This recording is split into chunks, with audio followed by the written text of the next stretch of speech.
Bubukas ako ng simento kasi maghalo na ako eh. Paglingon kong ganyan, nagulat ako, marami ng pulis dito sa likod. Tapos sinapitan ako ng yung barangay. Sabi sa akin, "Boy Namano, nakahubad ka." Sabi ko siya, "Ito lang yung bahay namin." "Ay, hindi pwede, kailangan kang tikitan." "Hindi, dyan lang sa naghubad lang kasi ako, sobrang init eh." Hindi nila ako pinagbigyan eh. Kaya yung misis ko, nagsasalita na eh. Kasi ito lang, tapos dyan lang ako naghalo sa gilid na yan eh. Sabi ko ba, pagbigyan nyo naman ako sir. Ngayon lang naman ito eh.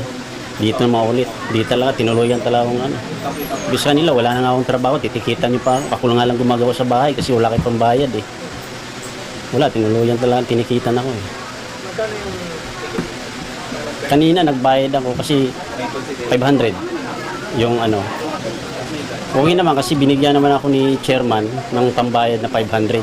Siya na lang daw magbayad. Papasalamat din ako sa kanya kasi nabunuhan niya yung ticket na pambayad sa malaki talaga sir, ganito na wala akong trabaho eh. Umaasa lang ako sa mga anak ko eh, mga anak ko naman, hindi naman lahat nagtatrabaho yan eh. Mahirap ako na nga gumawa, natikitan ka pa, wala ka ng trabaho. Mahirap talaga sir, mahirap. Na trauma lang ako nung paglingon ko dyan, ang daming police SWAT na sa likod ko. Doon ako na sa tanda ko nito sir, ngayon lang talaga nagkaroon ng ganyan. Dati ka nakahubad ka lang naman. Oo. Natatakot may sakit pa akong high blood. Pumasok agad ako dito, hindi ko maano eh. Tapos mga hapon, nagtawagan na yung mga pamilya ko sa Mindanao. Ano nangyari sa'yo? Ba't ang daming pulis? Ano bang ginawa mo? Sabi ko, wala na akong ginawa. Ito lang, nagkahubad, naghalo nga lang simento eh. Gumawa ako sa bahay. Ba't ganyan mga pulis? Di ko nga alam eh. Doon talaga ako natakot sa mga pulis na yun. Sa dami noon. Alam mo, kriminal kriminal kang ganyan, paikutan ka ng mga pulis.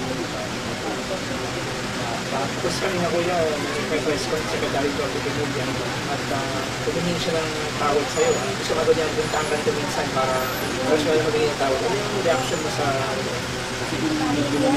Ako wala namang yun siya. Ang inaano ko lang, na trauma lang talaga ako dun sa mga pulis na yun eh.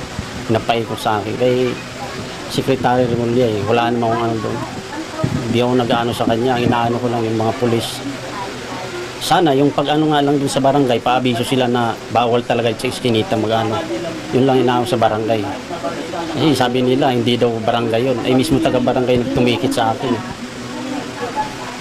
Pero yun nga lang, kapasalamat din ako doon kay chairman na binigyan ng pangtubos ng 500. Malaking tulong na rin sa akin yan. Ganito wala akong trabaho. Sabi niya, Secretary Remulla, sorry daw kasi nagtapos siya ng direktiba na ganyan. Walang malinaw na guidelines. Kasi kahit yung mga nagpapatupad, walang malinaw na... Wala nga, hindi na. Hindi ko rin maano kung ang inaano kasi sa asawa ko, mali yung pangano nila kasi hindi naman kasama doon yung iskinita. Sa ka lang lugar na mga doon ka lang pwede huliin. Ay ito, looban na to eh. Hindi naman sana lalaki ito kung pinagbigyan lang ako ng yung bantay bayan. Sinabi ko na sa kanya, kung pasensyahin ako, wala pa nga akong trabaho. Bababayad pa ako eh. Sariling kong bahay yung ginawa kasi wala akong pambayad sa mga magpatrabaho dito eh. Hindi talaga, tinuluyan talaga nila ako. Kaya nagsasalita ng misis ko. Ngayon kuya, sabi, kahit tumingin ng sorry sa'yo, tuloy pa rin naman daw yung magiging pulihan. Oo.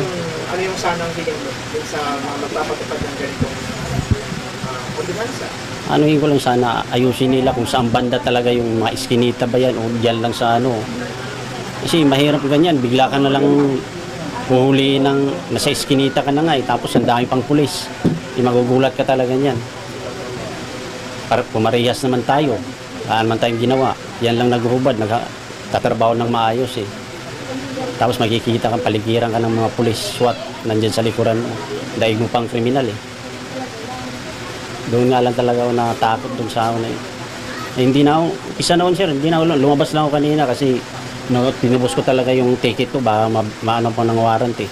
Kasi pag hindi mo nabayaran yan, babagsakan ka ng warrant. Na-trauma ako pag dyan, labas-labas, hindi na ako. Sabi mga anak ko, ba't hindi ka lumalabas pa? Ayaw. Nasa isip ko pa yung mga pulis na paikot sa akin, mga SWAT. Hindi ko maano sa isip ko yun. ka bang mensahe ko kay Secretary Remulla o sa Wala ano maano dyan kay sekretary. Masabi. Naano ko lang talaga siya, na-trauma talaga sa pulis. Mga pulis na yun na umano sa akin. Kasi tanda ko to ngayon lang, yun lang talaga ang araw na yun. Napaikutan ko ng mga pulis. Nagkaroon pa ako ng kaso dahil lang sa trabaho sa bahay ko. gumagawa ka ng bahay? Oo, hindi ko lang gumagawa siya kasi wala talagang pambayad. Ako na lang umano dito eh. Ay, pinatawag ako ni chairman. Sabi niya, ito 500, ako na magtubos.